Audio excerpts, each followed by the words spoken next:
Good morning and welcome. I am Shelley Wilkes, the Senior Vice President of Marketing and Social Responsibility of the Orlando Magic. Thank you so much for joining us virtually today for our inaugural Game Changers Empowerment and Leadership Summit presented by Zymoprint.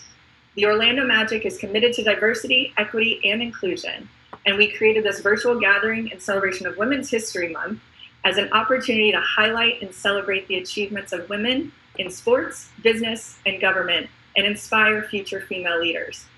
We hope you find our time together over the next 2 days very insightful, empowering, and game-changing. This morning, I actually heard something on one of my Peloton rides that I wanted to share with the group because it really resonated with me. And for anyone that needs to hear this, I hope it resonates with you. You are already enough. When we enter opportunities like today for growth and learning, we do so from a place of wholeness. The possibilities are endless. And we are very excited that you are all here today to grow and be inspired. Throughout the virtual event, you will have the opportunity to join in on the conversation. You can do so by scanning the QR code that will be up on your screen shortly via a platform called Slido. You can visit slido.com, that's SLIDO.com, or scan the QR code and enter event code Game Changers. Throughout the next 2 days, we look forward to having inspiring conversations that will be led by radio and television veteran Monica May, the founder of Let's Spill the Tea and owner of Monica May Communications. Monica, we are looking forward to you leading us through the first conversation this morning with Katrina Adams. Please join me in welcoming Monica May. Well, thank you very much, Shelley, and good morning, and thank you for taking a moment to be on with us. I'm looking forward to an inspiring 2 days, and thank you so much to the Orlando Magic for bringing this opportunity to all of us and for having me back again. It's my pleasure to introduce our keynote speaker this morning. It's Katrina Adams. Katrina is a woman of many firsts. The first African-American to lead the United States Tennis Association, the first two-term chairman and president, and the first former player to hold that honor. She is also the youngest person to become the chairman of the USTA. She's got a phenomenal story. Oh my goodness. She's been named to Adweek's Most Powerful Women in Sports list twice, Forbes magazine's Most Powerful Women in Sports, and Ebony magazine's Power 100 list. She's recently released her first book. It's called Own the Arena. It is fabulous, getting ahead, making a difference, and succeeding as the only one, which some of you will have the opportunity to win an autographed copy at the conclusion of this session. So Katrina, we say to you, good morning and welcome to the Game Changers Empowerment and Leadership Summit. I'm so happy to have you on with us. Please give us more insight into your background and what led you to write Own the Arena.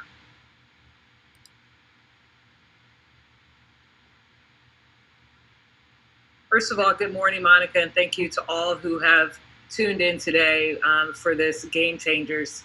You know, I've had an amazing journey in my life, and it's been because of sport. And so I want to thank Orlando Magic for inviting me to be a part of this webinar and be the keynote for this session. You know, as a young player, at the age of 6, picking up a racket, I never knew where the sport could take me. I didn't know much about the sport. I was born and raised on the west side of Chicago in a middle class, a middle to lower income community. My parents were teachers, and I got lucky. I stumbled on the sport one summer, traveling with my brothers who were in the program. The program was for 9 to 18-year-olds, and I was 6. And at a very young age, I was told that I was always older and more wise than my age, and so I kind of bullied my way into the program. And that was the first step for me, really trying to be a leader of my own destiny, because I knew that I wanted to be on that tennis court. I knew that I could do better than the other kids. And after a couple of weeks of badgering the coaches and my parents, I earned that right. And once I hit that first tennis ball, the rest was history for me. But I didn't get from there to here alone. I had a lot of people along the way that really supported me, that reached back, pulled their hand, gave me their hand and pulled me forward with the opportunities of coming up through a sport that, you know, you can get into tennis for free. doesn't cost a lot to learn the sport. But once you start to develop and become competitive and start to play tournaments and travel, then there's a cost to it. And I had a lot of people that gave me free lessons or raised money for me to do those tournaments and have that opportunity. And it's something that's always been in my heart and resonated with me in everything that I've done in my career. So after playing a great junior career and winning high school state championship my junior and senior year, I went on to Northwestern University, won the NCAA championships in doubles with my partner Diane Donnelly. And then I turned pro after my sophomore year because it was something that I was ready to do. A lot of people thought I would turn pro from high school, but college was always on one of my goals. I definitely wanted to go to Northwestern, study communications. But it was about the doors that opened for me beyond the tennis court. And a lot of those relationships that I've had in high school and in college are still with me today and still supporting me. But each step of my career, I had to make a choice. I had to lead my own path, and I had to, be accountable for my actions.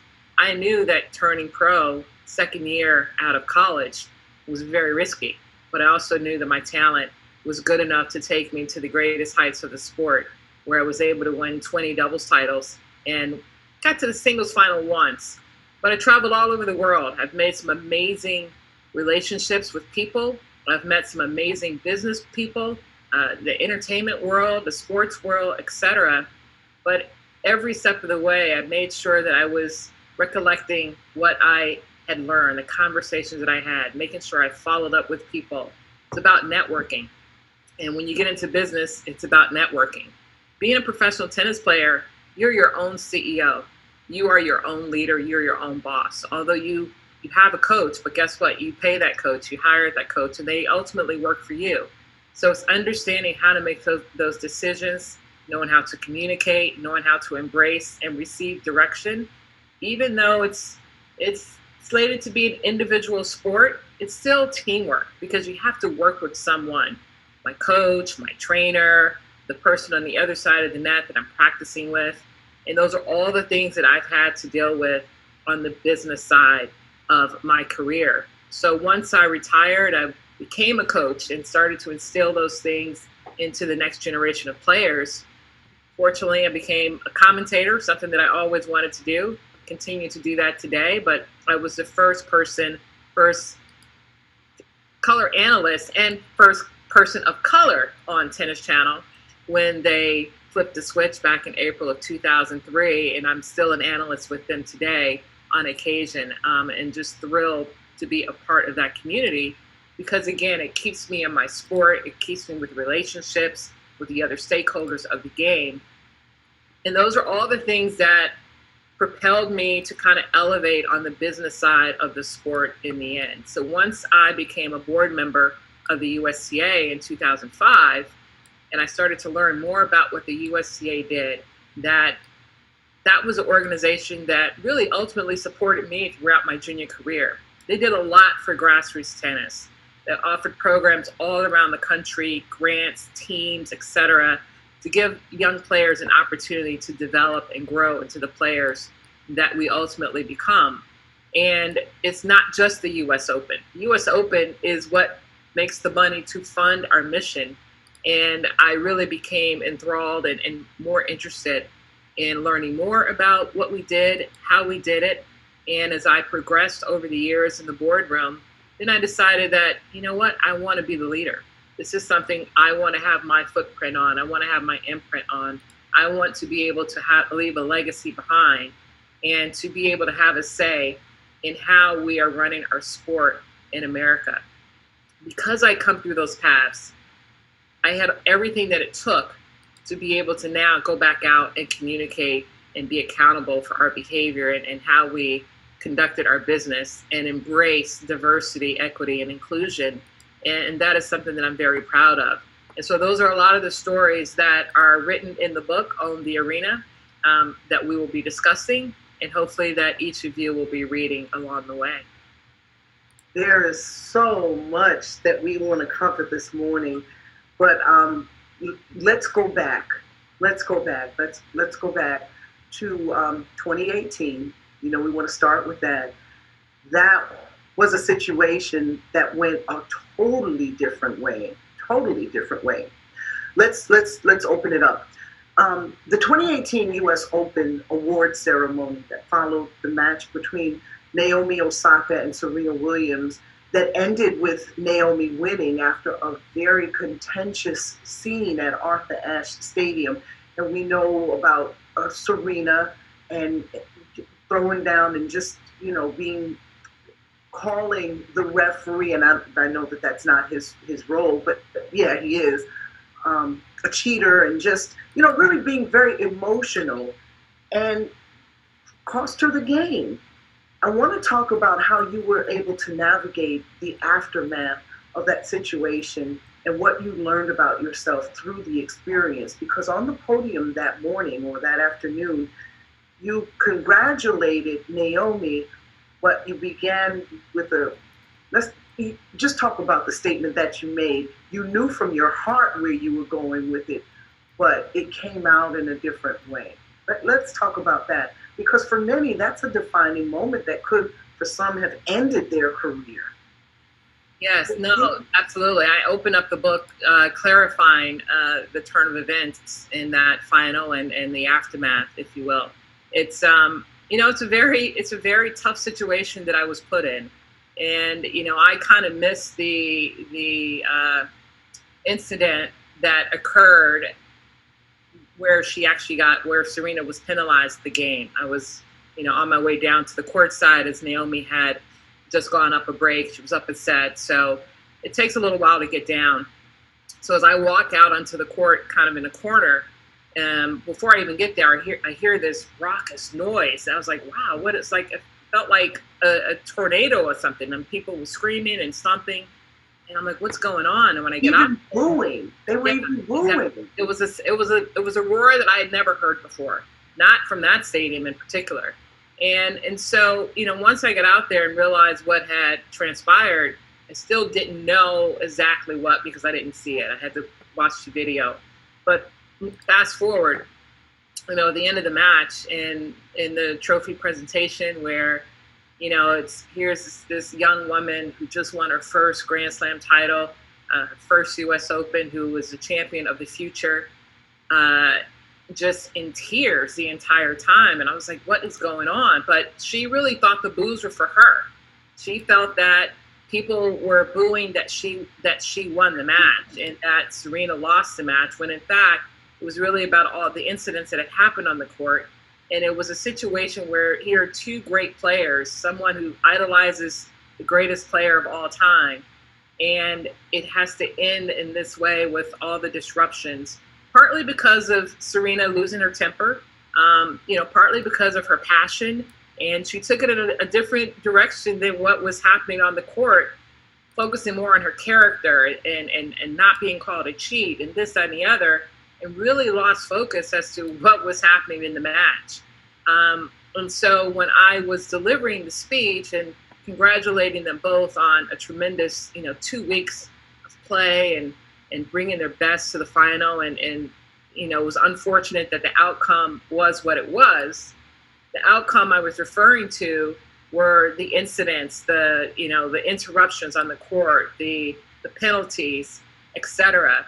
And some people took it as if I was referring to the outcome of who won the match.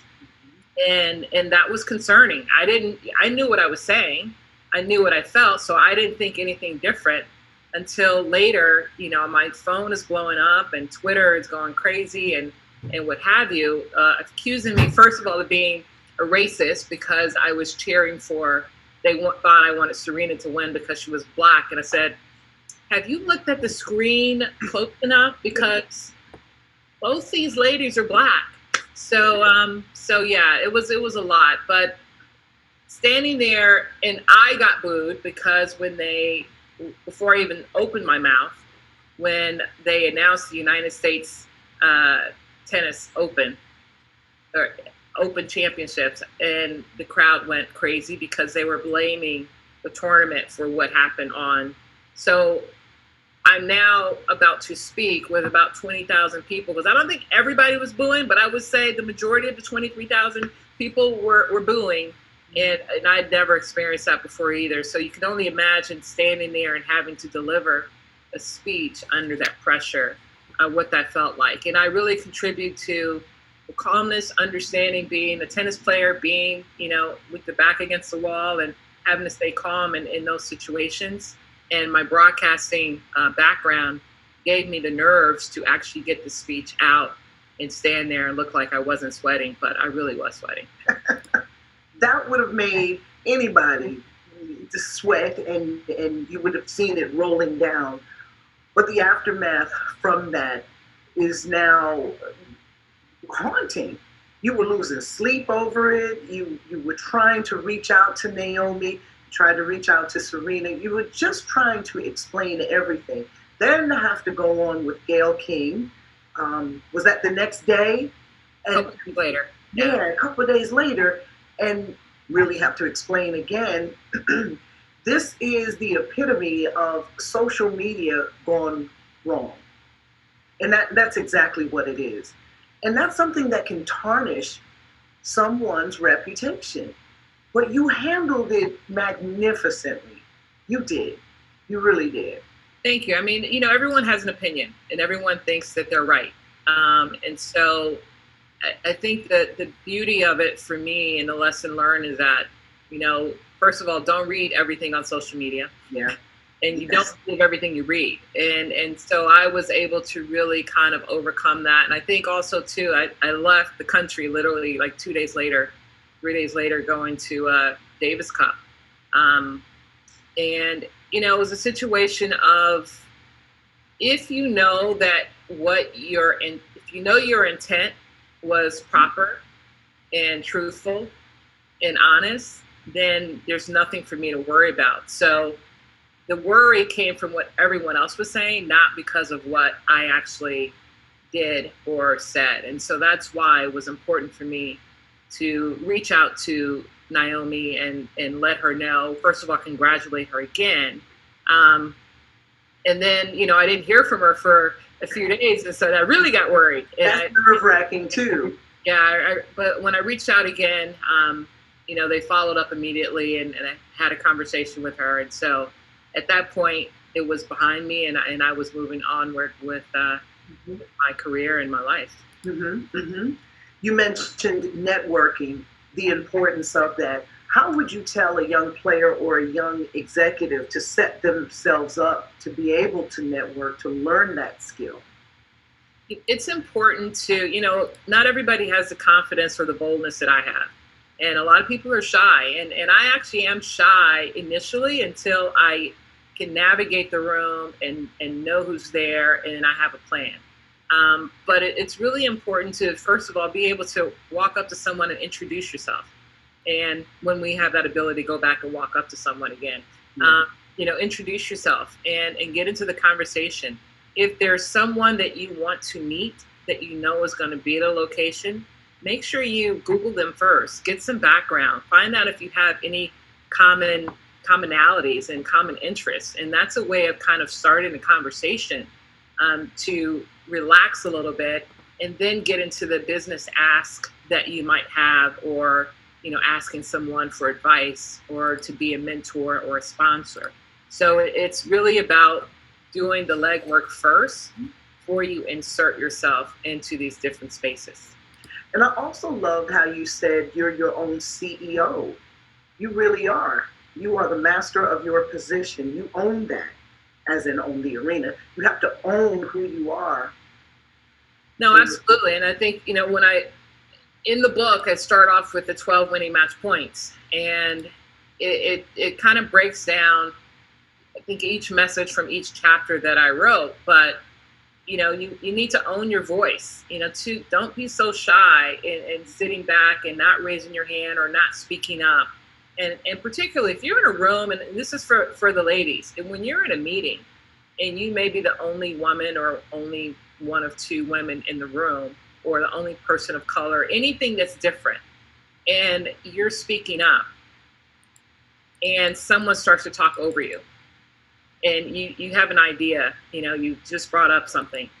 And about 5 minutes later, your colleague, who's probably male, kind of brings up the same thing. And then they get a response. You need to either interject and says, oh, Greg, thank you so much for bringing that back up again. So as I was saying, so that you own your voice in that situation and your idea, or make sure that you have an advocate, another male in the room that will say, oh, Greg, yeah, Kat was just saying that. Kat, you want to finish you'll finish your thought. And so that's, and that's not easy to do. That kind of takes practice and takes a lot of confidence, but it's not being disrespectful because you were disrespected by being overlooked in that situation. That's a very good point. Very good point. I want to take a question from our listeners, our watchers, our audience today. It says, Kat, your book covers 12 match points, which were really good for leadership. And the first is on the table. Can you explain what you mean by that? Yeah, so I always say for me, I don't want to just have a seat at the table. I want to own the table. And it doesn't mean that I want to be the chairman of the table or the leader of that table. But I want to be able to own my voice, own my knowledge that I'm bringing to the table so that I can be, that I can have input into the conversation. And too often, you're invited to the table for a reason. And remember that you're invited for the reason because somebody else could have been invited instead of you to be a part of this team, maybe this task force or whatever it might be. And so bring your best self to the table and have input so that you're heard and that you're acknowledged and that you're exemplifying the leadership skills that they see in you to invite you to that table. Mm-hmm. How do you think your background, and this is another Slido question, as the first African-American woman and first player to lead the USTA has helped to grow the game? Hopefully, hopefully the seeds that I planted are starting to sprout and bloom. Our position is so short that it's very hard to get immediate results. But it's the programs that have been put in place and the initiatives that have been put in place while I was there that now you may start to see those results. So I would say initially, being that first athlete and being the first woman of color, it really showed others that they could see themselves in our sport. Because a lot of people don't see themselves in our sport. They still think that it's an elite sport. And in some areas of the country, it is seen that way. But in the majority of in the spaces, this is a sport for everyone. And we're very inclusive. And it's easy to get into the sport. So for me, every time I went out to represent the USTA, I was not only representing them, but I was representing myself and really a culture of people, people of color that I wanted to reach out to and touch, exteriorly so that they could say, okay, wow, what is she talking about? What sport is that? Oh yeah, tennis. Yeah, cool. I want to try that. I think that's so good. What, as now a leader in the USTA, or does it make you look back and wish that you would have changed anything about your playing career? I don't regret anything, and I'm asked that question a lot. I feel that, of course, every player wants to go in and be number one in the world. We want to win a Grand Slam. We want to win singles titles, and the list goes on. But I think perhaps if my trajectory of success as a player had been different, I might not have gone down the path that I did on the political side. I joined our WTA Players Association board in my second year on tour because I wanted to learn more. I wanted to get more engaged. I wanted to understand, how this sport worked. And I stayed on the board for many years. My coach and others were like, Kat, you got to get off the board because you're not focused on what you need to do when you're not on the court. And so, yeah, if I had been a little more focused on that, I might not be where I am today. So I wouldn't change anything. And I don't think you should have. I really don't think you should have. This is from Alexis Johnson with the USTA here in Florida. Do you think there is more representation needed at the national level of USTA to ensure there is further equality across all genders, races, and disabilities?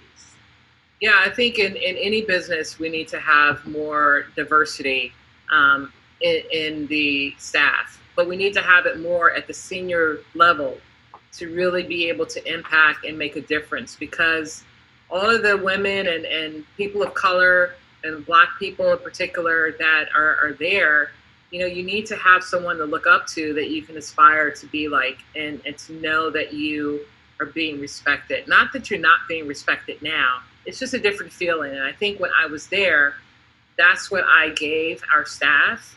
I mean, when I would walk into the building, this is before we even built Orlando, you know, I would start at the bottom. I started in the mailroom and say, hey Kwame, hey guys, how you doing?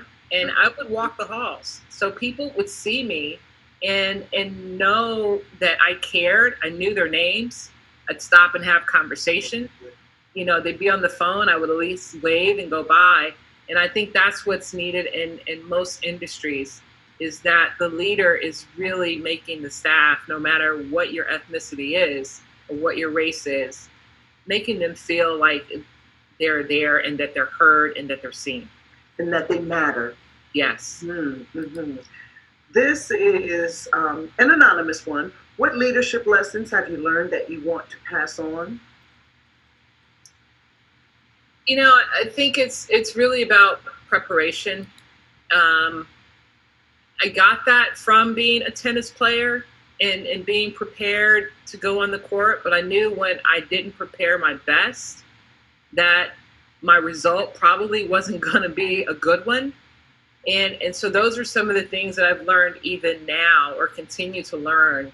If I don't do my proper research, I'm not going to be as knowledgeable walking into that space, in that room, in that meeting, which means I won't have a lot to offer.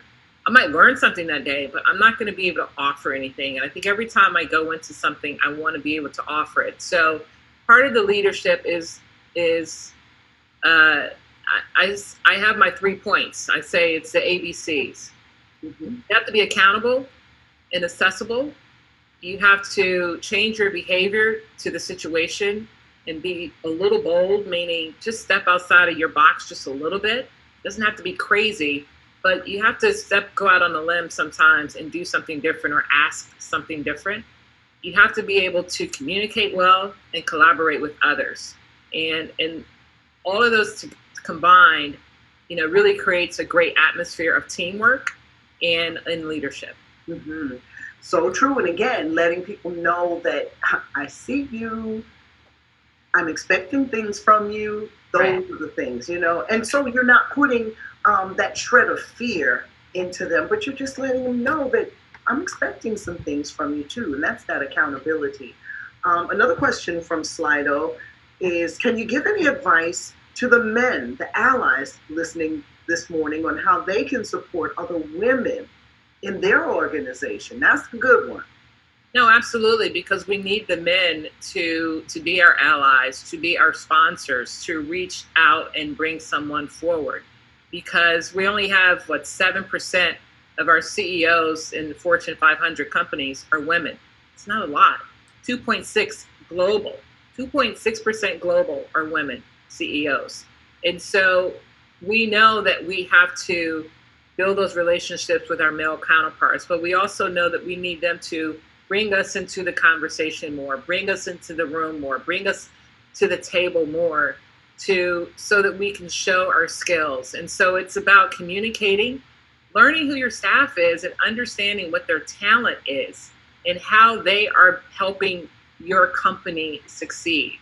Because I've been in a room at a meeting, and I was the only woman in the room, and guys are talking, we're sharing, we're talking about a topic, and then I shared something, and the guy leans over, he goes, "Wow, thank you for sharing your wisdom. I never looked at it that way." I said, "Of course not. You're not a woman." Uh-huh. So he tilted his head and goes, So we have to have diversity of thought. Yes. Diversity of thought in every conversation. And that is something that we as women bring to the table. Because guess what? If we're a company where consumers are concerned, most of the women are mothers. They're the ones that are buying the products. They're the ones that are getting their kids into these activities, etc. So if you don't even have their thought process in the room to know how to attract these consumers, then you're missing out. Mm-hmm. Who are your mentors and advocates? And I know in the book you list so many, down to the former mayor of New York, David Dinkins. But who are some of your mentors, and how do you encourage others to find and build their own network of mentors? Yeah, I mean, I have a few, as you mentioned. I mean, Billie Jean King has been an amazing friend and mentor of mine for many years, since I was a young player in college. Someone that I can reach out to at any time, pick up the phone, send a text, email, whatever. I just had lunch with she and her partner, Alana, about 3 weeks ago, probably. So I try to keep up with them and share what I'm doing and get her advice. And she's a person that never tells me what to do, but makes me think differently on how to do it. And that's something I've learned a long time ago. Yes, the late Mayor David Dinkins was like a second dad to me. And, think about what the position that he had as the first and still the only Black mayor of New York City, that I was able to lean on and have some meaningful conversations with him over time. And there's no one more prouder than him when I became the president. Well, my parents, of course, but when I became the president, because he was on that board for a very long time. And it's someone that I could really have open conversations. But even today, I mean, Stacey Allister, who's at the USTA, is someone that I lean on a lot and have in the past. She was a WTA CEO for many years. And that's when she and I really kind of established a better relationship. And then now she's with the USTA. So there's several people, but you need the people that can give you the advice that, I don't want to say no one else can, but someone that's going to be truthful, because too many times you have people that want something. So it's people that don't want anything from you but to see you grow and progress and be your best self. Mm-hmm. Mm-hmm. I did something for about 20 young ladies yesterday, and I taught them the 5 people to bring to your table. And, with the 5th one being that most troublesome person, do you really want them next to you?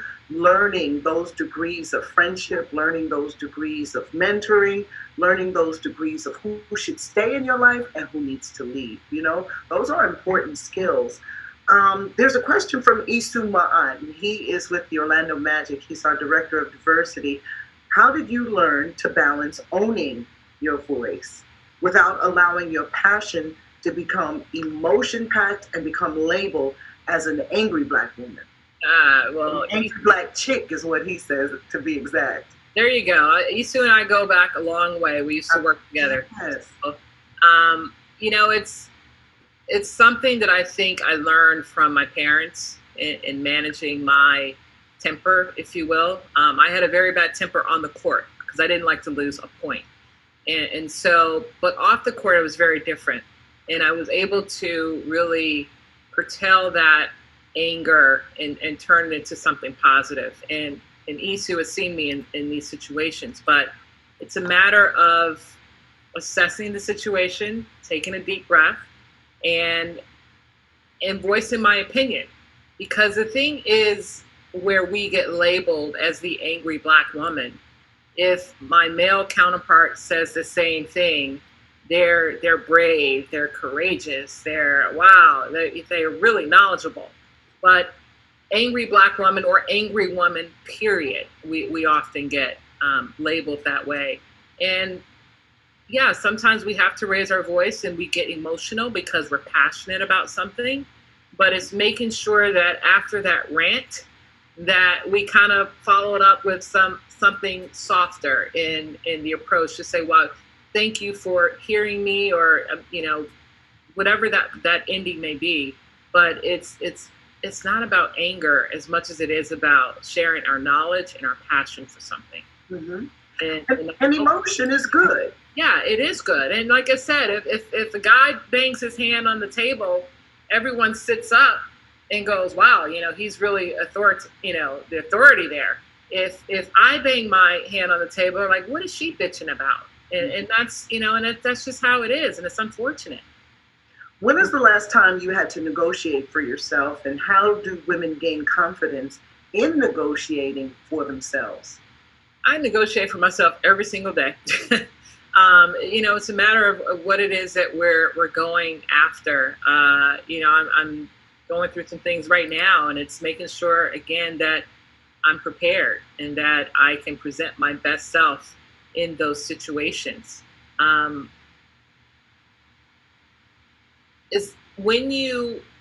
It's for me, I like to have what I say, not a to-do list, but kind of a task list.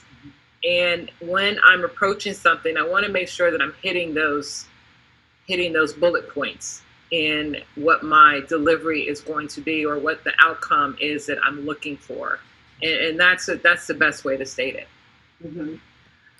You mentioned importance of owning the table, decision making. How did you become confident in decision making?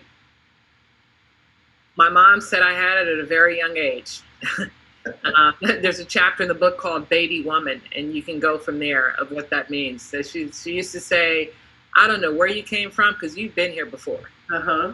Because I always had that demeanor of being a leader. And so the decision making has always been there, of thinking on my feet very quickly. But it also comes from my tennis training. That's something that we do every single point on the court, and understanding what our tactics are and our strategy, and having to make a last second decision or a move or things of that nature. And so I think it's just embedded in me to be that person. When you mention USTA here in Orlando, I think of places like Frontline Outreach, and that's really in our considered hood. And I think of how great it is for students to come to the center and be exposed to different sports there. How can we encourage more inner city youth to just come to the centers that are in their neighborhoods, that there's good things happening? And like you said, it doesn't cost a lot. And in many instances, it can be free. How do we encourage more? Yeah, it's about the outreach. What are these organizations doing to go into these communities to embrace them and be more inclusive and inviting? And I'm a big believer that you have to send the right messenger with the message. And so if we're going into a diverse community, if you're going into a predominantly Black community, you kind of need to send somebody that looks like them. If you're going into a Latinx community, you kind of need to send somebody who looks like them and maybe speaks like them. And no matter what that background is, because you want to be welcomed, right? You want to feel like you're being included. So those are the ways to really be able to make sure that you're going out and inviting, and make sure you have a structured program, first of all, that you're offering. That you can offer. Right. And that there's follow-up behind that. Don't just go once. You're going to have to go 2, 3, 4 times perhaps for them to really say, wow, these people really care. Wow, these people are really interested. Okay, I want to find out what's really going on. And it's not so much from the kids' perspective, but from the parents to say, wow, they're really persistent. So they must really have, let me do a little more research now to figure out what my child can get from this program or from this facility. In On the Arena, you talk about those 12 match points, and they're really, really, really getting on me to ask you to cover some of those from the book. And exactly what are some of the 12 match points you cover in your book? Well, I think my favorite one is really owning your courage. And we have to be courageous in everything that we do. And I talk about being bold in all things. And that boldness, as I mentioned earlier, is just really stepping outside of your box, stepping outside of your comfort zone, and maybe with an ask or with a task that you normally wouldn't do. And with that, everything else kind of opens. Owning your losses.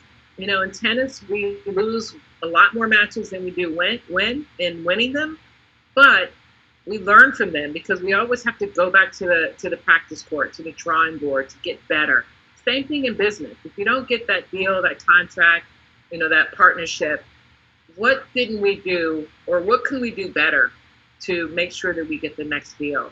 And when you're owning your successes, it's all about being humble in them and still knowing that you have something to learn to move forward, as opposed to gloating and boasting in that success.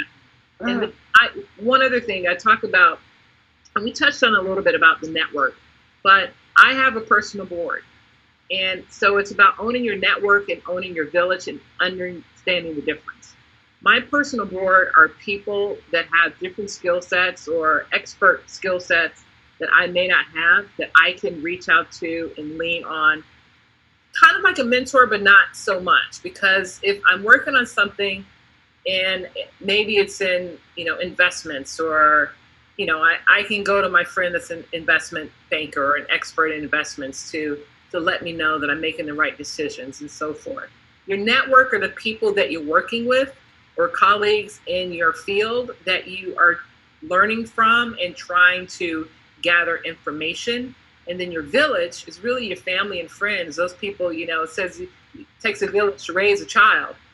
That's the village that they're gonna be honest with you. They're gonna be like, look, I don't know what you're doing. I don't know what you were thinking.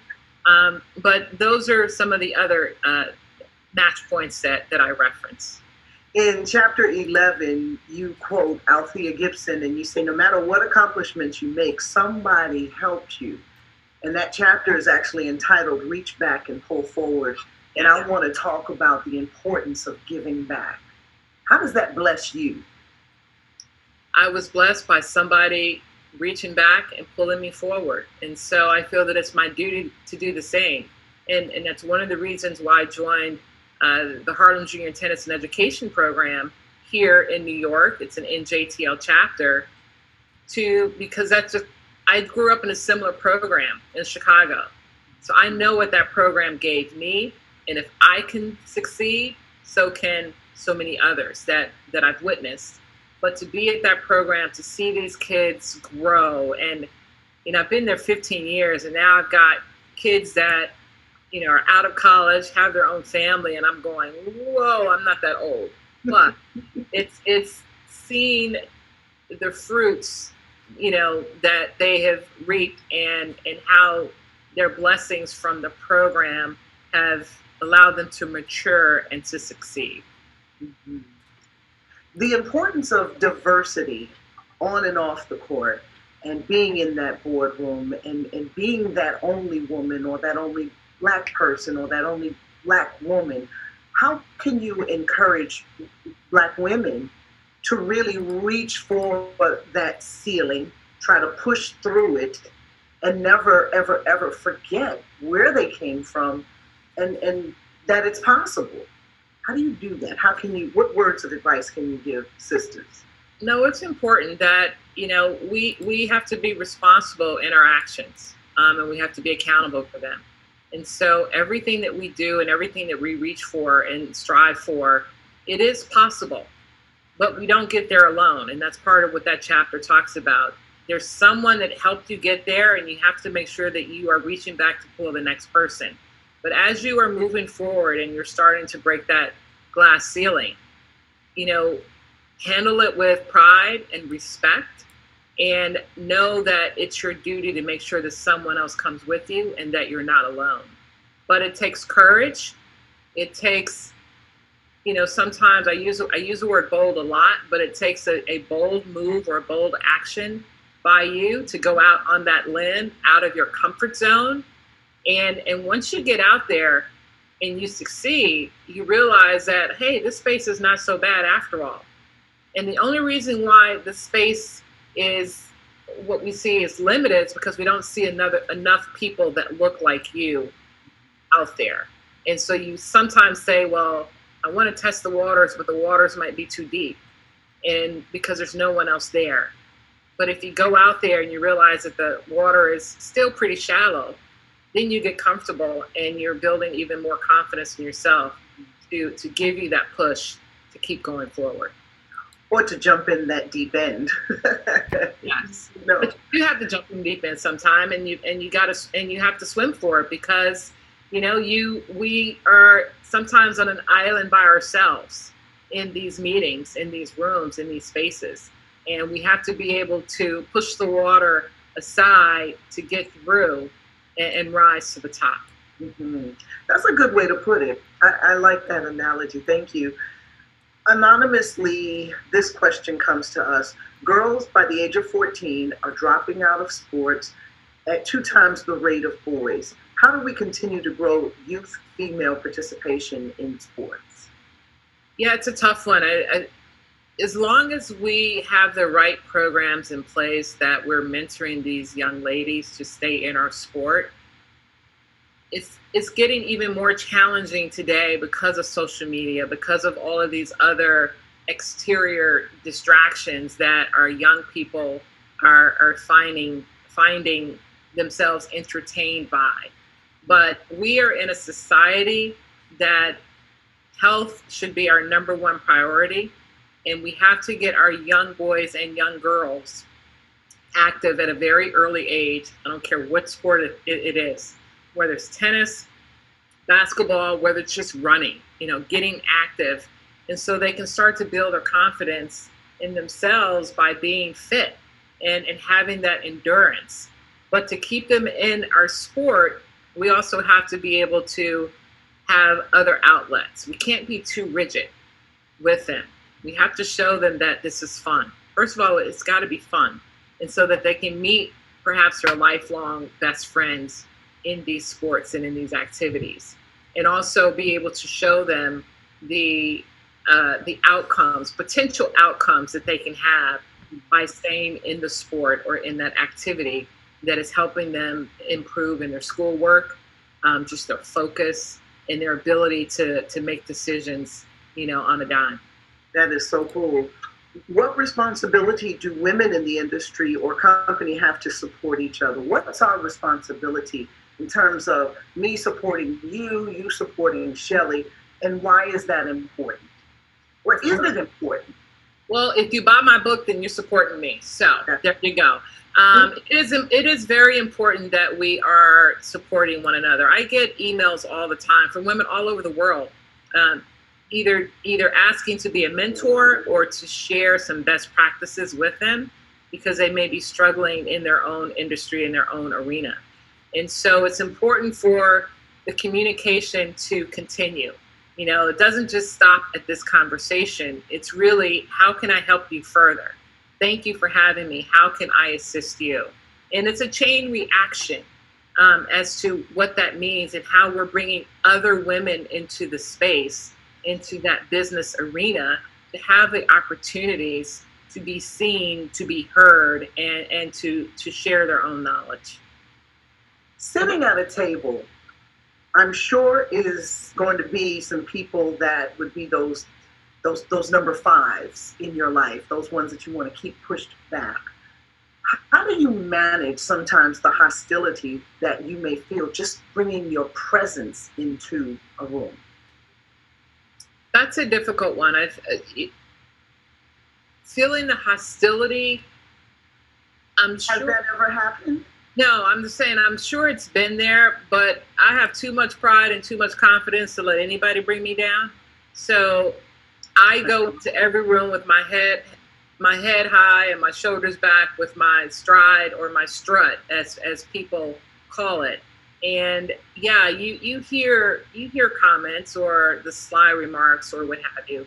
And it's been my history to just kind of let them go.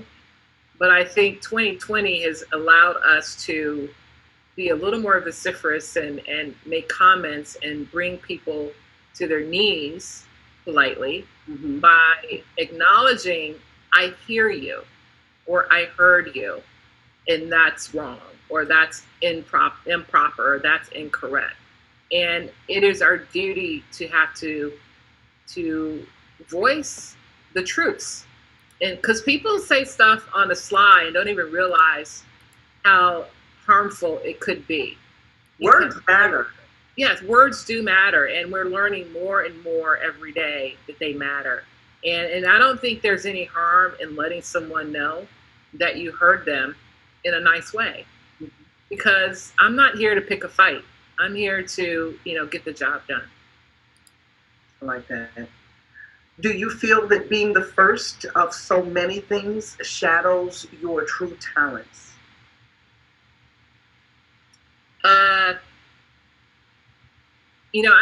didn't embrace a lot of the when it first happened. 2015 came, or really the end of 2014, when I was about to be announced of being the first of many things.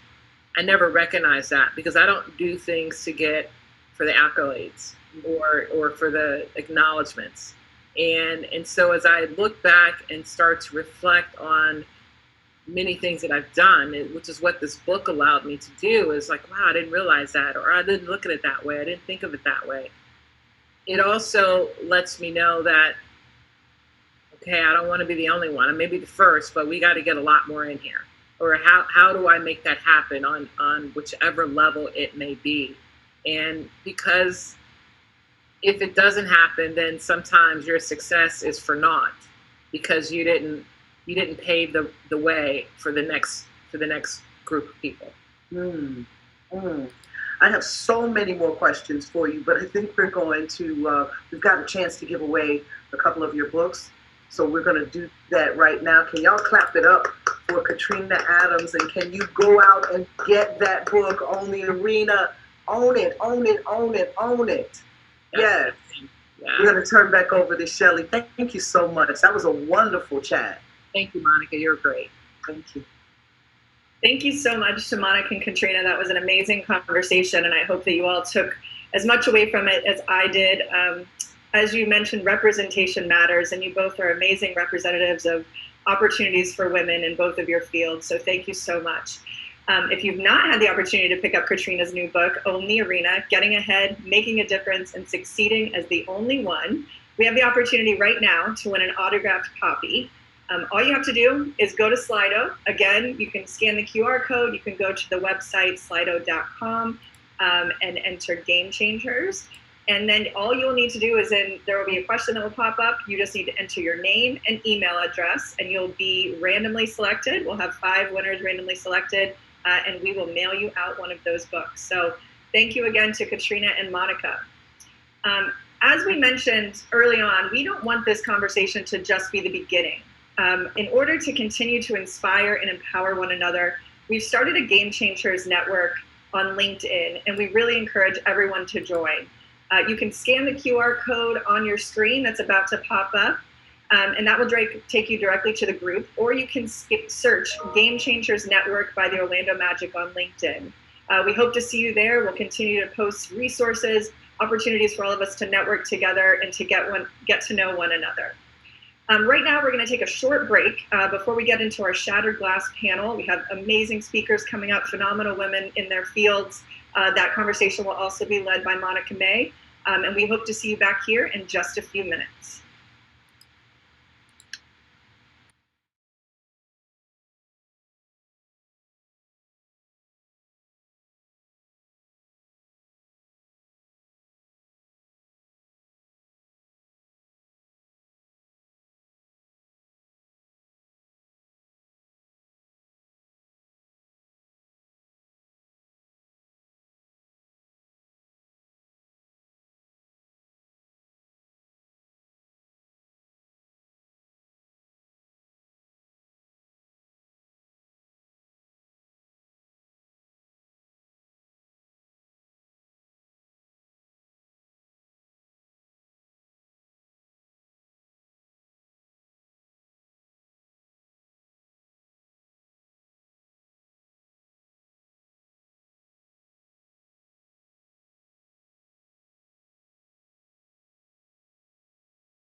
Welcome back, and welcome to our next panel, our Shattered Glass panel. This panel features various women from various industries who have broken numerous glass ceilings to reach their current positions.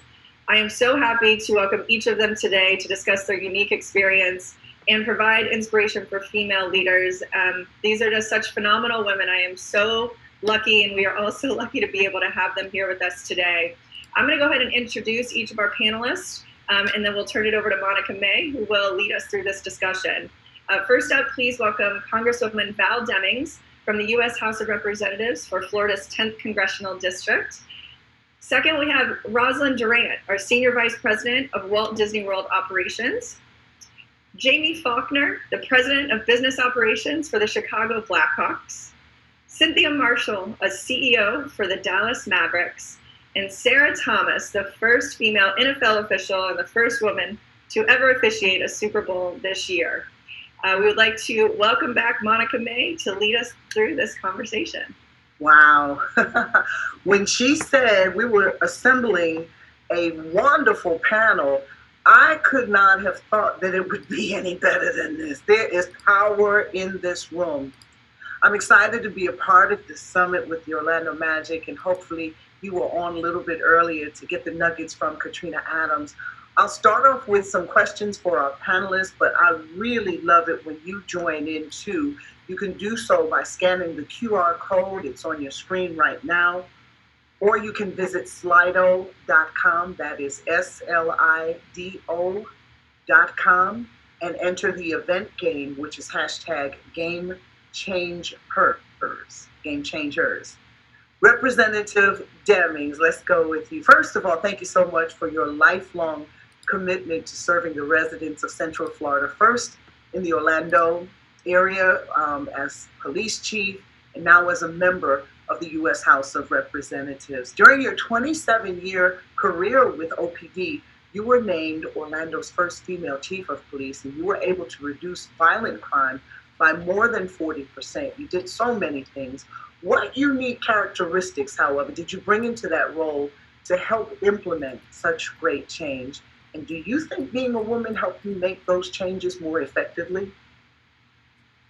Well, let me say good afternoon to all of you and to the amazing panel.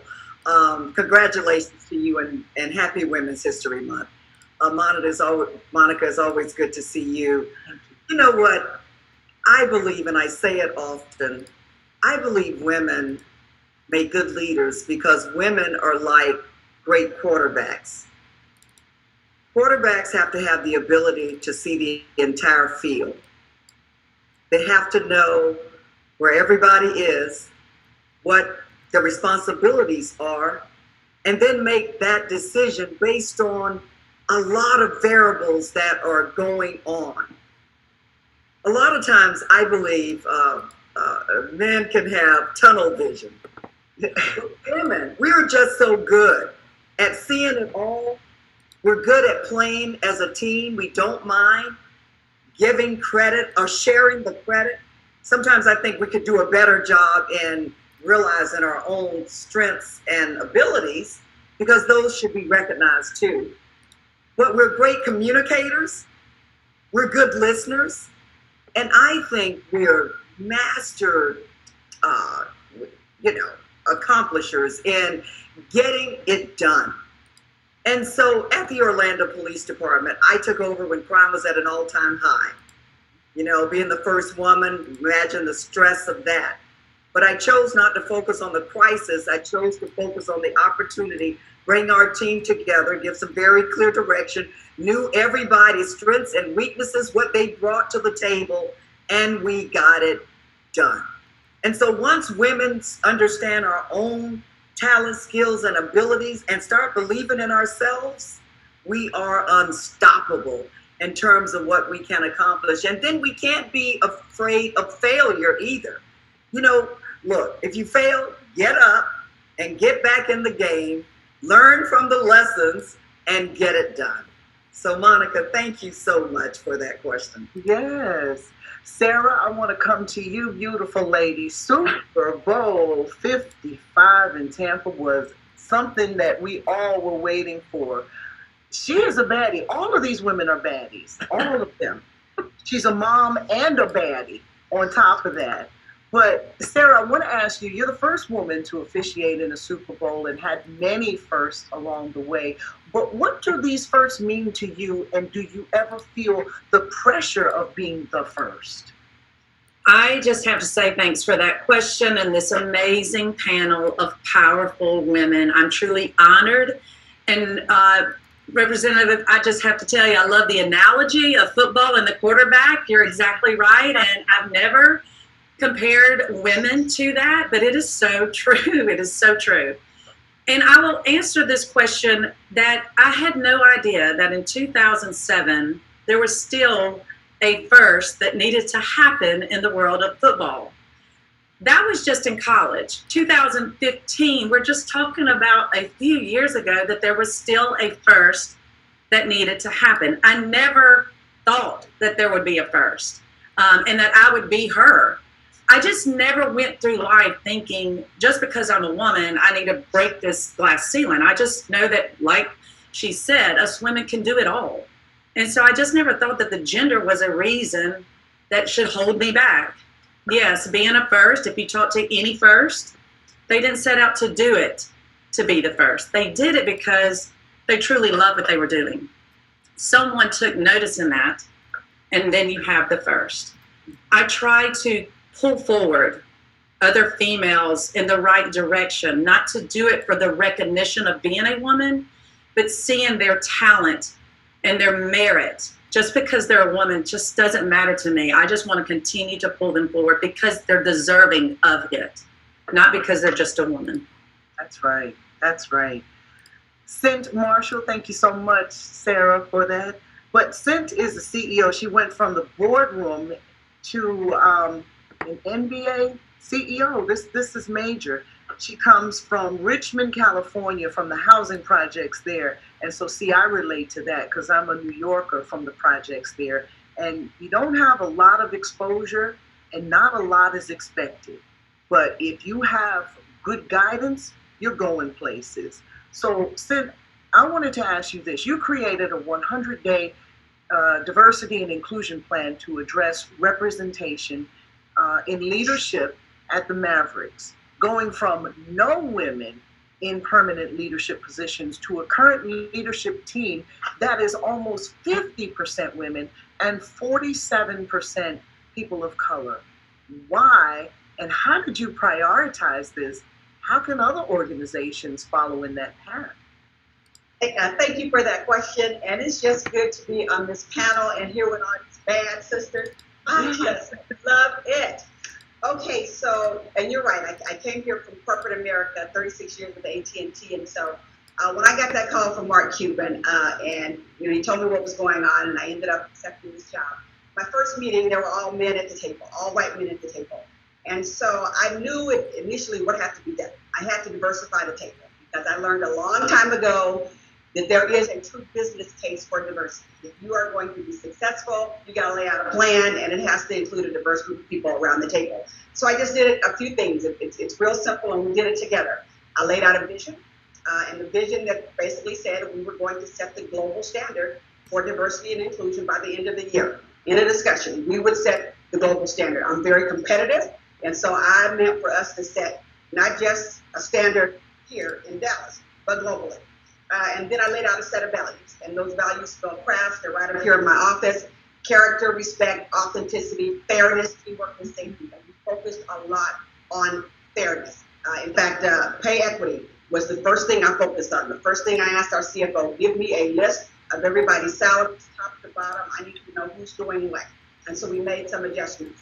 And then I developed that four-part 100-day plan. And Monica, it was real simple. It was, the first part was to model zero tolerance, to show that we'd have zero tolerance for misconduct, any inappropriate behavior, the mistreatment of women or men. We weren't going to have those days were over. Then we laid out a Mavs women's playbook, a true playbook that focused on an executive commitment, educate and develop women, empower women. I wanted it to be where women could have careers at the Mavs and not just jobs. So we put a plan together for that. And then we started a women's ERG, Employee Resource Group, called Women of the Mavs Empowering Network. I had one-on-ones with everybody to just find out what their career aspirations were. And then we addressed pay equity and then made those org changes that resulted in 50% women and 47% people of color. So it was real simple. The vision, the values, the 100-day plan that had 4 parts to it, the one-on-ones, and then we took the action and we got it done. And I call it, to kind of summarize it, I call it all-in leadership. Leading with intent, we're very intentional about it. Leading with inclusion, leading with insight, and then inspiration. That's what we did. And you make it sound so simple. That's what we did.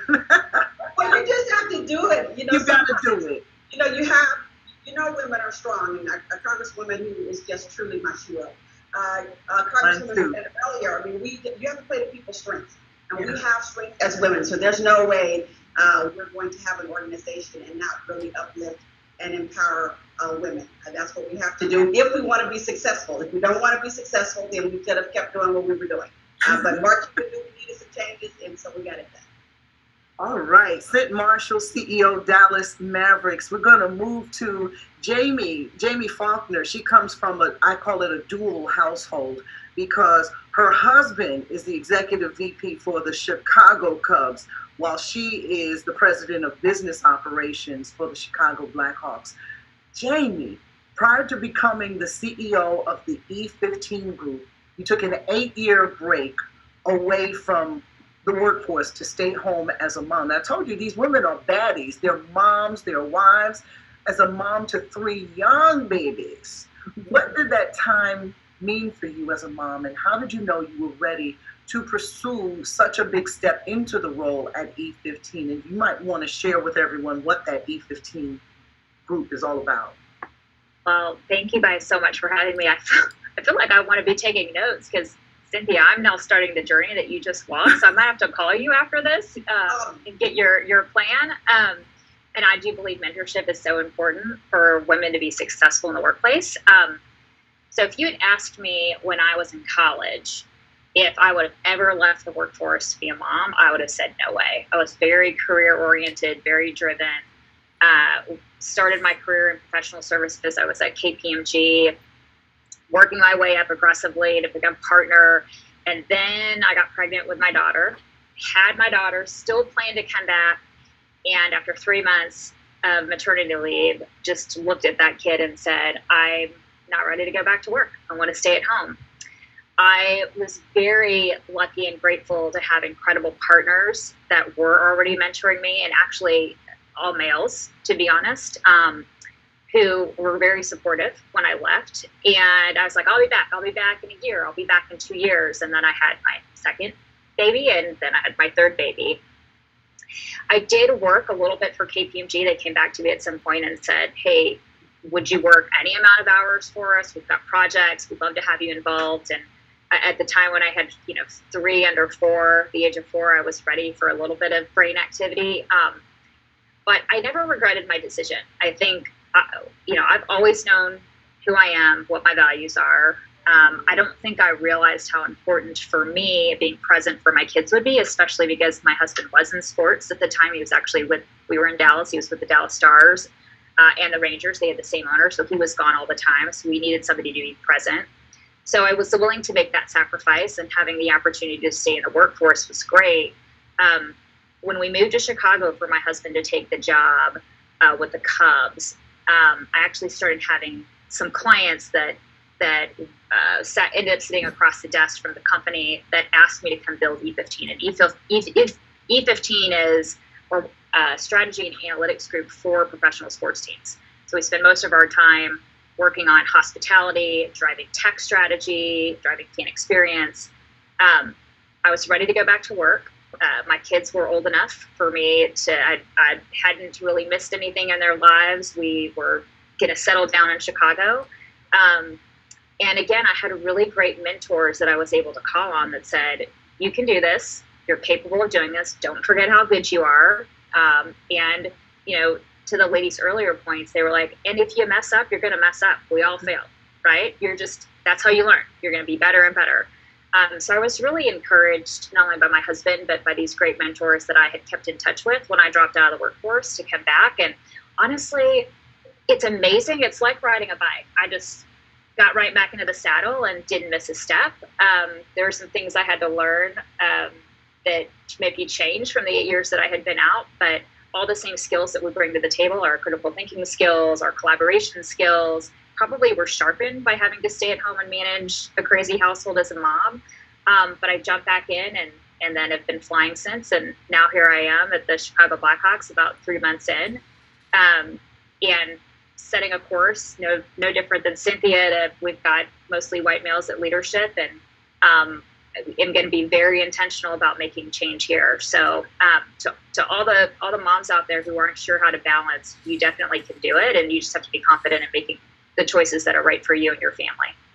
You know what, Jamie, and thank you so much for all of that. I once heard someone say, if there is no balance for a woman, you just do it. You just do it. Men don't just do it. think about balancing or whatever. We just jump in and we just do it. It's our normal. Yeah, it is. Well, I thank you for that. And I want to introduce, last but not least, Rosalind Durant, or better known, we call her Roz. All right. She's been, I just want to give you just some background on her. Attended University of South Carolina for journalism. Love that. Interned at Turner, got an internship with ESPN after graduating. She stayed with ESPN for what, 20 years? 20 years. 20 years. And that's amazing to start as an intern. That right there is a question or a segment all to itself, how important internships are. But the interesting thing is, last March, at the crack of this pandemic, she jumped into a new gig as Senior VP at Walt Disney World Operations. In fact, she was big at bringing the NBA bubble to life for the 1920 season. She is an amazing sister after having spent so much time there. And before joining Disney, you have a lot of experience in negotiating significant partnership and rights deals. That's an amazing skill set. And I'm sure that those skills have helped you negotiate for yourself as well. What is some advice, Roz, that you would give to women about negotiating for themselves? Now's when you take some notes, ladies. Well, I laugh when Jamie talked about needing to take notes, because if you all see me looking down, I'm literally taking notes, because there is so much wisdom here. And one of the things I've learned is that you never stop being a student. You never stop learning. So I'm absolutely taking notes, and we'll be reaching out to some of you after this. So to your point, Monica, about negotiating, here's what I know. Here's what I've learned over the course of my career. One is, any negotiation, well, I should say any good negotiation is good for both sides, right? And we know that for business, but it has to be the same when we're negotiating for ourselves. So we have to start by knowing that. One, just the expectation that on the other side of this it has to make sense for me. And at the same time, it is a business. So it also has to make sense for the business. So I start from that place of saying, okay, whatever it is I'm negotiating, it has to be an outcome that works for me, but also recognizes that I'm sitting in a business and it can't be bad for the business. Then you have to have clarity around what's important. So if you're negotiating for yourself, what's important? If I believe or have reason to believe that you're underpaid, then of course equity is important, or as Cynthia calls it, fairness. Fairness is important. If this is about a negotiation around a job or around a job title, what's really important? Is it about that job, or is it about feeling valued or feeling that I still have an opportunity to grow here? So make sure that I understand what is an acceptable outcome, okay? And then from there, you start to figure out, how do I package my story? Okay, how do I package this? I loved how Representative Demings talked about how women need to, I'm taking notes, recognize our own strengths and abilities. So in creating this package, before I go in for a negotiation, I have to make sure that I'm telling my own story, that I am recognizing with honesty my strengths and abilities. So I have enough self-awareness to know what goes on that list and where I'm bringing value. Again, tying back to what my desired outcome is and packaging that in a way that also makes sense for the business.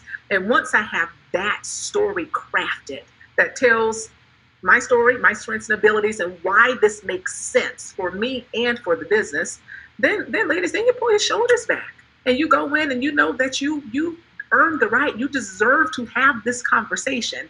And I've learned to do it in a way that's not emotional. I know what I'm worth, I know what I deserve here, and I understand the value that I bring. And I always tell folks, we sometimes wait, Monica, until it is comfortable, until we have the confidence to do it. If you wait until you're comfortable, sometimes we wait a long time. I've learned to move with the discomfort. Doesn't mean it feels good, doesn't mean I'm comfortable, but I pull my shoulders back. I may check in with some of my mentors for a dose of confidence, and even with the fear, you move forward. So you take the fear with you, you pack it, you take this package, this story with you, and you go and ask for what you deserve. I think that you need to do a webinar on negotiating. And I y'all are laughing, but we could package all of what we're hearing this morning, and each one of these becomes a segment onto itself. Yeah. I'm gonna come back to you. Okay. So just sit right there. Let's come to you. You've endured setbacks and unspeakable hardships throughout your life, yet you've overcome those experiences to now be the first Black female CEO in NBA history. Nice. I need us to acknowledge that. Yeah. Can you talk about, yes. Can you talk about resiliency, humility, and how those life experiences have influenced your decision-making and your leadership style? Monica, thank you for that. And I'm about to explode with all this good stuff that we are talking about. Jamie talking about motherhood. I have 4 kids, so I can totally relate to that. What Rob was just talking about, I'm ready to go and negotiate my new salary. It's so good, everything, Sarah. This is just so good. Okay, so resiliency and humility. I have this prayer that I do every morning, and part of that prayer is, Lord, keep me humble. Yeah. Because with being the first so many times in my life, having started out in a public housing project, watching my father actually shoot a man in self-defense, well, actually in defense of me since I was standing on his side. And fortunately, it wasn't fatal, but he shot him in the head when all this chaos broke out at our house. A uniformed police officer took me to school when I was 11 years old. In the 7th grade, he showed up every day in his uniform. He'd either ride the bus with me or he would take me in his police car. So when they have all the detail on me now, I tell them, I had Secret Service when I was 11 years old because Officer Darrell Prater took care of me. But I think about that story all the time because it was the first time in my life where I experienced the value of the village, where I experienced wanting to go to school, and we had to be shut away in the house, my mom and her 6 kids and my dad. And this officer, my mom figured out how to get me to school, and this police officer showed up to take me to school. To protect me and to serve me. And so it was the value of the village. That's the story of my life. Teamwork. Somebody was always there to lift us up and to bring me up out of whatever it was. So my resiliency really is a result of the value of the village and having people there in my life. Hard work and preparation. When I got to college, I was focused. And I live by those 4 words: dream, focus, pray, act. The village taught me to have big dreams, to stay very, very focused, and I'm like that right now at work. I have big dreams for our organization. I keep everybody focused. I'm known for saying we ain't got time for that, okay? Because there's so many distractions that come at us, and so we have to stay focused. And then I think delivering the goods. I'm about truly delivering the goods. You can shut people up with the results, and so you fall down, but yes, you can get back up. And then I like to keep my rearview mirror. I actually have a rearview mirror that I keep here in my office, so I will never forget where I came from and all the lessons that I have learned from where I came from, and just the importance of my story, and that keeps me in touch with the importance of other people's stories. Yeah. And so I manage, it's all about people. My favorite quote is people don't care how much you know until they know how much you care. My leadership is about servant leadership. It's about knowing that we all have a story and that there will be times when we all have to pick each other up, because that's my story. I was always picked up. And then I'm very optimistic. Obviously with my story, growing up in the projects, having 4 second trimester miscarriages and a daughter who died at 6 months old, and now having 4 beautiful kids who we adopted out of foster care with their own abandonment, neglected stories. I am the eternal optimist. I know there's always a plan working, and so I'm like that at work. And so I tell my team, even when I first got here, the scandal that we went through, I told them sometimes the light at the end of the tunnel is a train. It is a train. Bad things do happen to good people, but you have to accept adversity and never give up. So I try to lead that way. And then just in terms of leadership, I'll wrap it up by saying I try to take all of my life experiences and lead by the 3 L's. My job as a leader is to listen to the people, to learn from the people. I mean, I didn't know basketball when I got here. I managed in telecommunications for 36 years. I didn't know anything about the business of basketball. But I have to listen to the people, which is why I have one-on-ones with every single employee in the organization, learn from the people, and then love the people. Truly love them for who they are. Love them as people. Not just Dallas Mavericks employees, but the person who gets up out of bed in the morning and walk into my door. That's who I want. The person who got out of bed. Not somebody with a superhero tape on with an M on their chest, but I want them to come in here with the dreams they have, the baggage they have, the values they have, because I have a set of values. That's who I want walking into my workplace. So hopefully we've created a place, our workplace promise is if you work at the Dallas Mavericks, you work in a place where every voice matters and everybody belongs. And so that's kind of what we're trying to do here. That's about resiliency, it's about humility, and it's about how I try to lead as a servant leader. That's it. Servant leadership is going to come up a lot this morning, so thank you very much for bringing that up. And Cynthia, that was one of the questions. Could you share with us your 3 L's? Again, they are listen, learn, and love your people. Cynthia, thank you so much for that. I've got one question before we get back to our Representative Demings, and this is from Asia. For anyone on the panel, did you find the navigation of male-dominated industries challenging, and what tips do you have for other females in similar roles? Sarah, I'm going to pick you to answer that one. Sure. It's a great question. It's a lot of people ask those questions of women that are in male-dominated careers. I'm going to tell you, if it's something that you want to do, throw your shoulders back, right? And know that it's something you're interested in doing, and don't let your gender deter you from going after something you're interested in. I am so glad there are power in numbers and other women that have walked certain walks to where I can sit here. And I just say we need to pull those women forward and show them, but not deter them by telling them you're going to have it tougher because you're a female. I think those days are going by the wayside to where we can just be honest with them and tell them how they can be successful instead of trying to deter them. So my advice to you and anybody else that is looking for any job, any career, go after it. See how much you love it. See if it's for you. But don't let your gender keep you from doing what you want to do. Monica, may I add to that? Yeah. Thank you, Sarah. Go ahead, Roz. Well, I love what Sarah said about not letting it get in the way. I think about it as storytelling, right? Because ladies, sometimes we need to be careful of the stories we tell ourselves. We can create stories that are sometimes warranted and sometimes aren't, on what we believe people are thinking about us, what we believe they're seeing and saying about us. And we're capable of creating our own barriers because we tell the stories so much until we start to believe them. We start to believe them to a point where we get in our own way, right? So I'd say we have to start telling ourselves a different story. Start saying, I can do this. Sarah said it, pull your shoulders back. I can do this.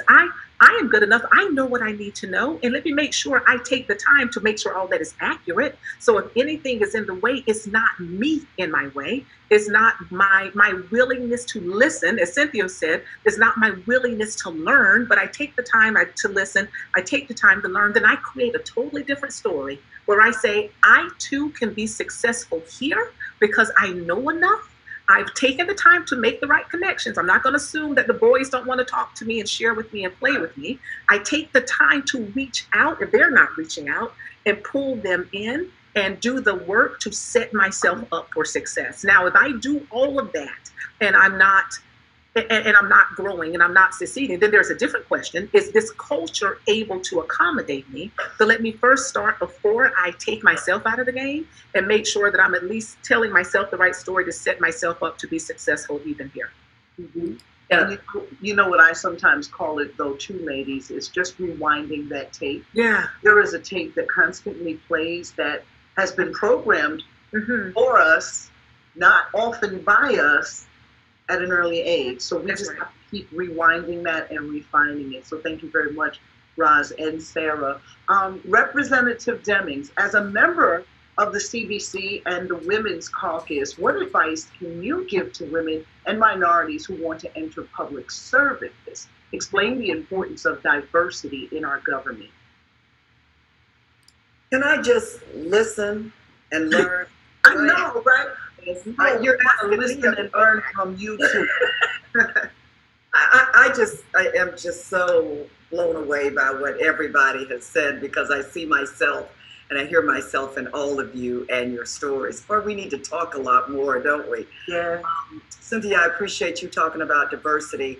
You know, I think about one of the first members of the Congressional Black Caucus, Shirley Chisholm, who said, you talked about that chair, that table, right? And what it looked like. And Shirley Chisholm said, if they don't have a seat for you at the table, bring a folding chair. Regardless of what industry or business that you're in, diversity matters, right? Because it's so important. If we're going to be the best that we can be and all that we can be, then we've got to have different perspectives and experiences at the decision-making table. You know, I'll tell this story. When I first was trying to decide whether I wanted to run for Congress, I had just retired from the Orlando Police Department as the chief of police, and you know, I had options, right? And I was recruited to run, and I thought, you got to be kidding me. I'm a little rough around the edges. I kind of mean what I say and say what I mean. I'm not sure I'd make a good politician. So I traveled to Washington, D.C., and I met with a lot of different people. And while I was there, I remember something my mother said to me. And Roz, I thank you for this. She said, reminded me of this. She said, don't let other people define who you are or what you can be. Yes. You define yourself by your willingness to believe in yourself and work hard. And when you fall down, get up and try again. Not to be overcome by your fears, right? Because look, we're all a little anxious and fearful when we're trying new things, but fear can be a paralyzer. It can be a destroyer of dreams, right? And Sarah, thank you so much for that as well. When I was trying to find out whether I should run, I talked to a lot of different people. When I talked to one of the men who was in leadership in DC, and this is what he said to me. He said, why don't you want to run? He says, I just don't understand that. He says, look, women, when you're asked to do something out of your comfort zone, we're asked to do something out of our comfort zone, something we've never done before, whether that's apply for a new job, apply for that promotion, go back to school, start our business. We say, I don't know whether I should do that. Who's going to take care of my family? Or am I smart enough? Have I prepared enough? Who's going to support me? Have I paid my dues? Yeah. Now, what in the heck does that mean? Have I paid my dues? And this man went on to say, but you know what men do? Men look in the mirror and say, my God, I'd make a good senator or a good representative, or I'd be the best, business owner ever. I'd be the best executive. While we're figuring it out, he says, then women go around and we ask for permission. We go to all of our friends and family. We say, you don't think I should run for office, do you? Start my own business. You don't think I really should go back to school? I'm too old to do that, right? And so it starts with, Monica, and this is number one, diversity has to be at the table. But in order to get diversity at the table, you've got to have enough courage and believe in yourself to be able to even try it. And Cynthia, you're so right, doggone it, if you fail the first time. See, there are people that would try to make us think we're the only ones who fail. Get over yourself. Take the job, the task seriously. But stop taking yourself so seriously and get in there. You fail, you fall down, get back up and try again. The first time I ran for office, I lost. And had I been concerned about, oh my God, I lost, what are people going to think? It's awful. I mean, I'm a failure, right? But I got up and I tried again, and I've won several elections since then. And so we're not defined by other people and what they say. We're defined by our ability to reach for the stars, swing for the fences, make that basket, Cynthia, Sarah, throw that touchdown pass. That's how we are defined. And so I could just sit here and just keep on. I'm just here. Listen, I will add this, and I love it about the failures, because people that are listening or see us, they just see the successes. They just see the big time. But I have learned more from my failures. And I have told my kids, I want you to fail. I don't want you to like the taste of it, but I want you to fail at something and just do whatever you can to get out of it. It's just occasionally you're not pushing yourself hard enough, right? Because then you're seeing the safe space. Because when you step outside of that safe space, sometimes you fail. Yeah. Monica, there's a different conversation for a different day. Let's just talk about failures. So instead of seeing the success, let's just talk about all the times that you didn't succeed, but you got back up. But so many people want to keep you there. They want to suppress you, just like you were saying. You're not good enough, or they want to size you up. And so many people, we just stay in that little box. How many times when we were trying to learn how to ride a bicycle, we fall down? As simple as that. As simple as that. Right. Well, we were determined to ride. We got our butts back up. We got back on that bicycle. Right? And sometimes when we can't get up, we have to pull each other up. That's right. I call it that HASU moment. HASU, put the sister up. Sometimes we just gotta go and put our hand down there, give that HASU moment, and we have to pull each other up. Because we are fearful a lot. And we so many times people say, you're the first this, you're the first that. Yeah, but the first time I went out, I didn't even make it. Okay? Or I failed the first time. And yes, now I'm here. We've got to be here for each other. And I just want to add too that we have to realize that not only is there fear working, there's also that imposter syndrome that is working. Where sometimes you have actually made it to that table, and then you sit here thinking, okay, they're going to find me out. So there's a book that Joyce Brochet wrote called The Empress Has No Clothes. I don't know if you've read it. The whole imposter syndrome notion, and how even when we make it, we sit there waiting to be found out. That's where you need the sisterhood to chip in and say, okay, you're supposed to be here. You're supposed to be here. Right, Hasu, you're supposed to be here. I got you. So this is a conversation. I'm telling you, we're jumping and we're hitting it. I'm telling you, I'm loving it, ladies. I'm going to go to our Slido question, but I want to ask Jamie this. Jamie, you have a passion and tremendous experience with emerging technologies and analytics.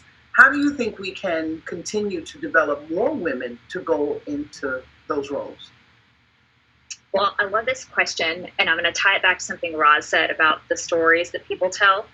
I think there is this falsehood about talent within math, science, analytics, and tech with either females or people of color, and it's a bunch of bull, to be honest. There is so much great talent out there, but if you want to have a diverse culture, you want to give people opportunities, you have to be intentional about it. And I think the easy route is always go hire or recruit from the same schools, go hire and recruit from the same firms. The harder work is to actually go hire and find the right people, put them in the right career paths, put them with the right mentors, pour into them. But at the end of the day, and it's funny, I tell moms this all the time. I'm like, you can parent now or you can parent later, but it's going to be a lot harder if you parent later. And I feel like it's the same thing from a leadership perspective, you can invest in your people now, and in the long term, it's so much better for the organization, for them, for you as a leader. But it's all about being intentional, because the talent is out there. The disconnect is we're either too lazy to go find it, we're too lazy to develop it, or when we get there, we pull the ladder up, right? So we don't leave the ladder down to help other people come up. So, in E15, we got to the point where we were 50-50 female male, not only with our staff, but with our leadership. We were working our way up to be 30% people of color. The talent is there.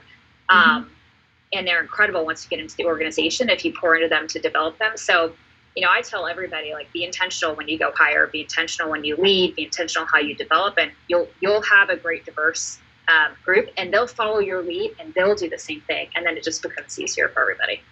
Jamie, there is an amazing group of young, multicultural young ladies here in Orlando that I think we need to send your way. They're called Tech Sassy Girls, and these girls code, these girls understand analytics, they do all that's needed. So I think they could stand for you to maybe you could be the guest speaker or keynote speaker. I would love that. I got to put you in touch with Lane Powell behind this.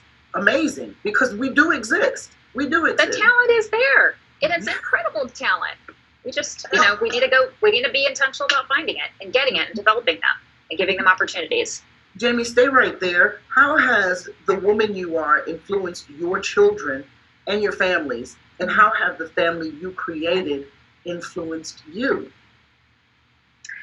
I think it's interesting. I think my kids probably been one of the greatest teachers I've had. They are so honest with you. They will hold you to account faster than anybody else. So I think they've probably served me better than I've served them, to be honest. It's interesting. We talked about with my kids, I've got teenagers in the house now, and then we took guardianship of 2 kids from foster care. So I've got one that I started in a freshman in college, and we're starting back over in kindergarten. And I never was the cool mom before until I took this job. And now the dad was always the cool dad with the Cubs, and now I'm the cool mom. But when we talk about with my teenagers, I think it's because they finally now can appreciate, they see how hard that I have to work. They see that I've been present for them, that they're still the priority. They still hold me accountable every single day and keep me in check. They keep me humble, that's for sure. So, I think for me, family's been very important, and I think very instrumental in who I've become. And I've had great mentors, but probably my greatest teachers have been my kids and my husband. It's called intentional parenting. Honest with you, it's called intentional.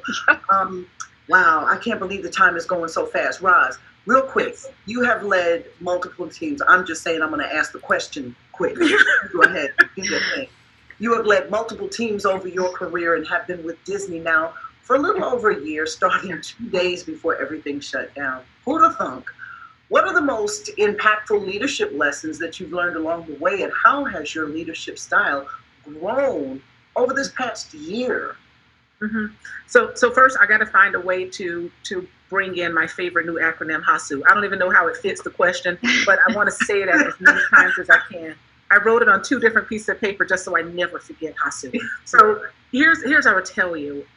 One thing that I've learned as a leader, and I'm sure the ladies here would agree, and maybe you agree even as parents, is you never have it all figured out. Okay? Never. So whenever you think you know it all and you have arrived, you are failing yourself. And you're failing your business, because the business evolves and needs different things. And you're failing your team, because it's not possible to have it all figured out. I mentioned before, just always being a student. And what it meant to lead 10 years ago, it's very different for what it means to lead and what is needed of successful leaders today. What it meant 3 years ago, Monica, versus what it meant over this past year. We're different now if we're to be effective. We have to be different and lean into different parts of leadership. I remember a mentor telling me once, say, you manage things, you lead people. 2 different things. You manage things, you lead people. And when you lead people, it means something very different. I go back to quoting my friend Cynthia again, where you talk about listening, learning, and loving. That's leadership.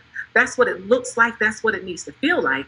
And so over the course of my career, I've learned to lean into that more. You know, early in your career, you feel like I have something to prove. I have to show these technical skills. I tell folks now, that's the price of admission. Of course you can do that. But how do you get the best out of the people around you? How do you make the people around you better? That's what leadership is. So I've learned a lot about the importance of optimism, right? Think about this past year. There's a lot to not feel good about, but who gets inspired by the pessimist? No one. Like if I'm trying to get the best out of my people, then how do I make sure that I am okay? First, you gotta take care of yourself. How do I make sure that I am okay? Can't pour from an empty cup. So I have that optimism, that good feeling to bring to my team, to bring them in. I've learned that a lot, and I've leaned into that more over the past year because the time required it. That goes back to evolving and pivoting as a leader. You have to be what the time needs. The time now needs more optimism. It needs people who are patient and kind and generous enough with their time and with their attention to check in and say, how are you? But not just as a passing thought, but to sincerely stop to connect with people. I think that I've learned that is a really important part of leadership. There was a time where people would say, oh, I don't have time for those soft skills. And my answer is, that is your job. There was this wonderful quote I heard one of our leaders say last week. She says, leadership is not a reward, it is a responsibility. And when you think about it as a responsibility, it's a responsibility to people. And with people have good days and bad days and family situations and hard times at home and fear and concern. And again, you just think back to this past year. So I think if I've learned anything over this past year, is one, is like to throw out this rule book of what you think or what you thought leadership looked like, to accept that it evolves and we must evolve, and that the time right now requires us to lead with heart and lead with optimism. You're muted, darling. I can see. I know you're saying something fabulous, but we can't hear. So you mentioned something, and thank you for that answer, Raj. You mentioned something about when our cup, you talked about our cup. Lisa Nichols is a phenomenal motivational speaker, and she reminds us we have to share and give from our overflow, not what's in our cup. I want to leave you with that right there. You share from what's in the saucer. You give from what's in the saucer, but you have to stay replenished. Yes. Okay, so sit on that one. I've got a final question for everyone, and we got to answer quick because this has been so amazing. Can we just keep going? I want to start with Jamie. We have all had failures and maybe made decisions we have learned from. What has been one of those failures that taught you the best lesson? And here's one that's really good, ladies. Think about this. For time's sake, as many as we can get to, what advice would you give your younger self, Jamie? So the first part, go ahead. Okay, so I think one of my failures has been not having enough confidence in decision making in certain aspects. And I've learned to have more confidence, but I will tell all you ladies, and I will admit it to everybody who's listening, even when I was taking this job, I still wasn't sure I could do the job. Now that I have the job, I'm like, I'm going to crush this job. But I think having more confidence is something that you wouldn't know about me, but that I struggle with. And then what was the second question, Monica? What would I tell my younger self? Yeah. Have more confidence. Know how good you are. That's what I would say to myself. Well, thank you for admitting that, because I think all of us have struggled with that a time or two. You know, we grow as we grow, and we know a little bit more. Cynthia, the same question. We've all had failures. You know, what have you learned from those failures that taught you the best lesson, and what advice would you give your younger self? Thanks, Monica, for that question. Mine was very personal. When I ended up taking a big job for AT&T in North Carolina, I ran myself into the ground. I had something to prove, and I worked like a crazy woman. And so I stopped taking care of myself. And Ross talked about that earlier. And I took my eye off the ball as it relates to me, and I ended up ignoring some signs that actually led to me having stage 3 colon cancer, one lymph node away from stage 4, with basically a few months to live. That was 10 years ago, so God is good. But I didn't pay attention. to the signs. And so what I have learned is all the time where I was an athlete and I focused on health and all that, there comes a point in time where I took my eye off the ball. And so what I would tell my younger self, and the advice I give to everybody, and I ask the men and the women the same question in my organization, and that's, do you have PMS? It's that simple. PMS, physical, mental, and spiritual health. And you have to take care of all three of them, whether it's spiritual, emotional, safety. You have to take care of all three of them all the time, because if you take your eye off one of them, you can end up doing some real harm to yourself and compromising your health. I learned it the hard way, so I try to pass that on. And that's what I would tell my younger self. Don't rely on just being an athlete and thinking that you're going to make it to 100 years old naturally. You have to take care of yourself. Amen. Amen to that. Sarah smiled for us one time. An answer to that. I had to say that at some point. I love that tune. I will tell you, learning from my failures is to never stop preparing. A lot of people ask, what do you do in the off season? Well, there's not an off season, and when I have taken an off season for however long, it really set me up for failure starting the season. So, it's that whole, be a learn-it-all, not a know-it-all, and just never stop preparing. And something I would tell my younger self is, don't change a thing. Just the failures you had is what has developed you. I'm a real person. I have stumbled and failed, but I'm thankful there is a Savior that forgives me for those things, and I can keep on moving forward. But that's the thing. I would just say, don't change anything. You are who you are because of all the scars and bumps and lack of confidence, but then just keep moving forward. Amen. Thank you very much. Roz, how about you? From my failures, I've been reminded of my humanness, which is important as a woman of faith, to know that I can't be perfect. I'm not supposed to be perfect. So I've learned that they don't define me. They strengthen me and force me to lean deeper into my faith and less into myself, and to offer myself more grace. So I've learned that, and which is why I appreciate my failures. It's brought me to a different place of humility, where I think it's made me a better human being first. And then as a better human being, I can be a better leader. I would tell my younger self, one, to take a deep breath, girl, relax. Things are going to be okay. They work out. And to focus on exactly what Cynthia just mentioned, focused on my own cup.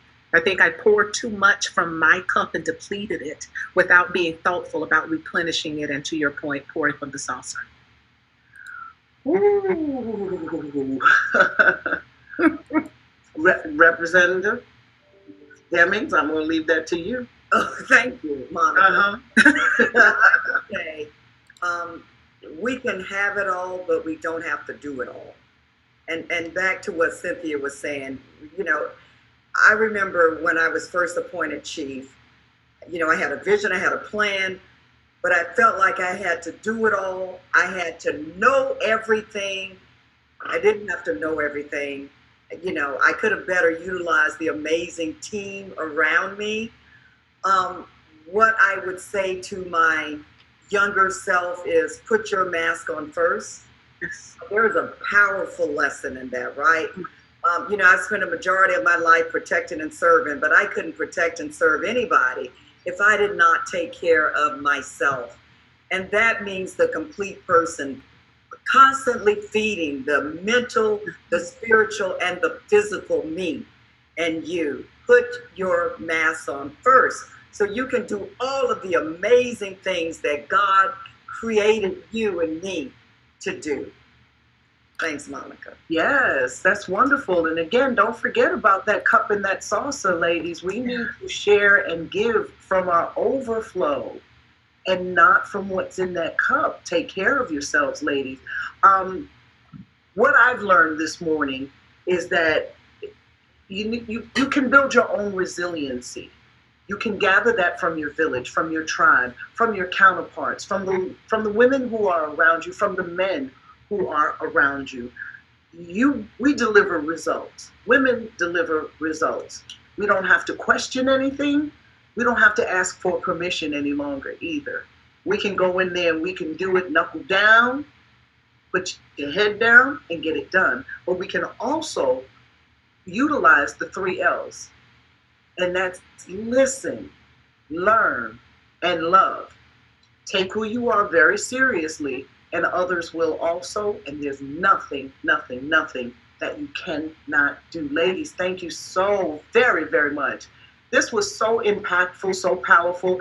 This should be used in high schools across America, in colleges across America, for teams and organizations as well. Thank you, thank you, thank you. I appreciate you for joining us for the first day of our 2-day game-changing or game-changer empowerment and leadership summit. We want to keep the conversation and the connection going and invite you to join us for our women's networking group. It's on LinkedIn. We'll give you more details about that. And again, please join us tomorrow. We start the conversation at 10 a.m. That's with our Empower Her panel, followed by our Playmaker panel. Visit orlandomagic.com/walk with us for more details. I'm Monica May, and it has been my extreme pleasure to walk these ladies through a great conversation. Sisters, have a good day. Thank you. Bye. Thank you all. So much. I appreciate y'all. Thank you. Thank you.